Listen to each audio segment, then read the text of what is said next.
Now this little hut, there's mosquitoes, there's washroom, there's kitchen. It's very, very pathetic.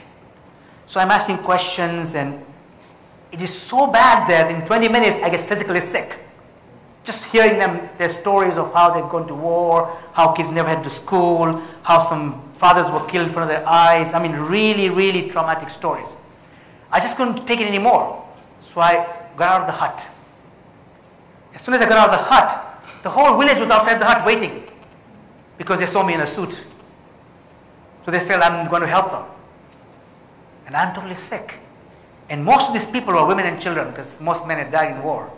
And you see these young children with rosy cheeks, big eyes, smile on their face, despite their plight. I was there no more than 20 seconds. Seemed like eternity. I didn't know what to do. I just left. My cab was waiting. I took my cab to Marriott Hotel. 25 minutes ride from the hut place to Marriott Hotel. I was sitting in the back of the hut, back of the cab. I cried, and I cried. That 25 minutes, I was shivering and I was sweating at the same time in the hot, blazing weather.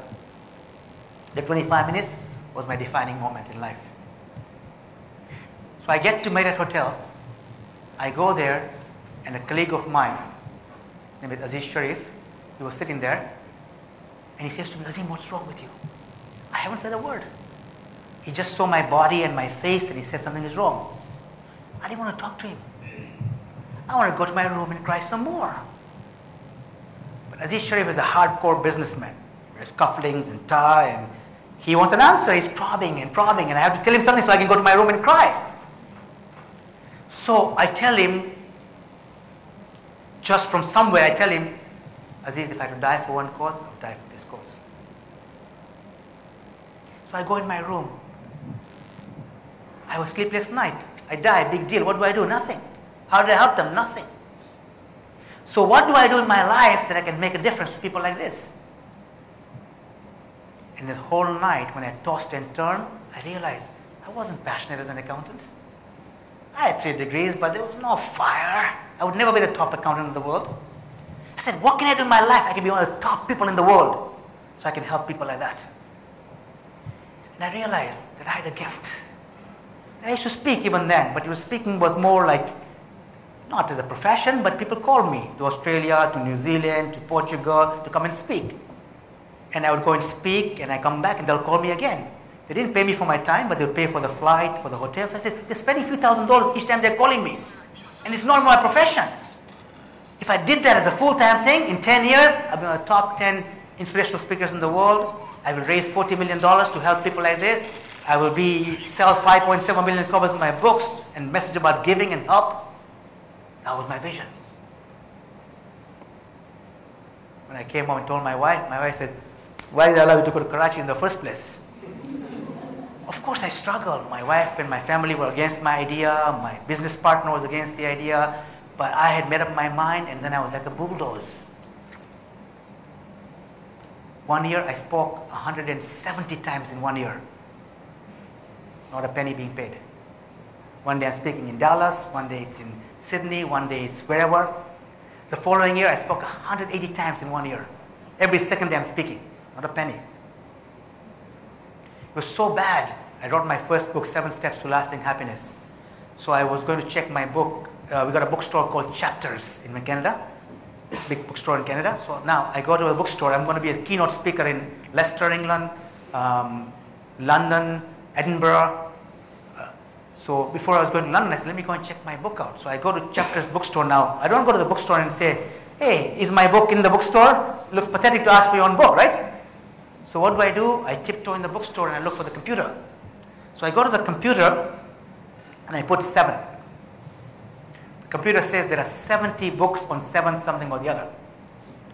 So I go through each one, 70 books, yeah.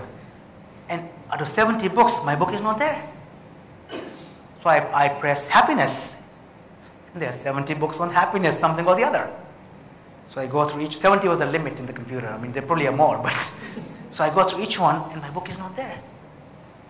So I put my name, Azim, A-Z-I-M, Jamal, J-A-M-A. I don't put L. I look back. Anybody watching? Nobody watching because everything is negative. So nobody's watching, so I put L, Jamal. And the computer blurts out, author! I said, wow, finally something. Author! Unknown. I blew it. I said, my God, I put every ounce, every inch, every passion, everything I had. And after several thousand hours, I can't even put a book in the bookstore. Forget about selling 5.7 million copies. I said to my friends were right. My wife was right. I shouldn't have done it. So I got away from the computer, feeling depressed. Out of 10,000 books, there's one book staring at me. I said, look, don't even try. I've been reading on average 2 books a week, and the last thing I'm going to do is read a book. Look where I am. Forget it. I'm walking away and the book is following me like a light. I say, hey, you're not supposed to follow me. And why am I talking to you in the first place? You're only a book. Forget it.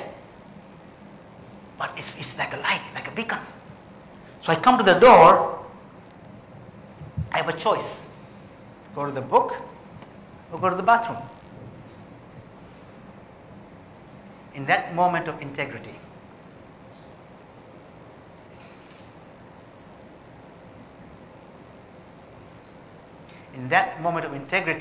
I decided to go to the book. But I said to myself, I'm not going to read the whole book. I'll just read the introduction. So I read the introduction. Story of a guy who goes to Second World War. He comes back and he's selling life insurance. After World War II, nobody's buying life insurance because nobody's dying. So he goes broke. His wife leaves him, his kid leaves him because he can't make money and he's not supporting them. So he starts getting drunk. It is so bad that he's getting drunk every day. Until one day, he had lost all his money, he had lost all his family. He had $30 left in his pocket. And he's walking in the month of November in Cleveland. And he comes across a pawn shop. In the pawn shop, there's a gun being sold for $29. He says, I buy the gun, buy the bullet, kill myself, and that's it. But he writes that he didn't have the spine to go in the store, buy the gun, buy the bullet, put the bullet in the gun, find a place to kill himself. It's too much work, and he was drunk. Who cares? Too much. He kept walking. Came across a library. So he went inside the library, and nobody stopped him. It was cold outside, warm in the library. So he loitered in the library, going round and round, and came to a section on self-help motivation. So he picks up a book. And he likes the book because he's trying to find himself because his life is a mess. So next day he goes again.